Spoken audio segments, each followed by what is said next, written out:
প্রাণী এভাবে দুনিয়া আছে।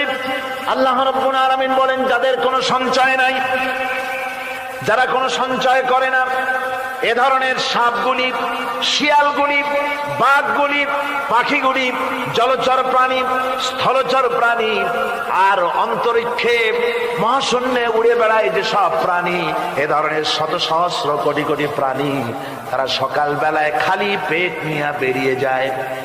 খালি পেট নিয়ে সকাল বেলায় বেরিয়ে গেল, আবার সন্ধ্যায় যখন বাসায় ফেরে সমস্ত প্রাণীগুলির পেট আল্লাহ রাব্বুল আলামিন ভরে দেন। সুবহানাল্লাহ। একটা প্রাণীও খালি পেটে বাড়ি ফেরে না। সুবহানাল্লাহ, সুবহানাল্লাহ।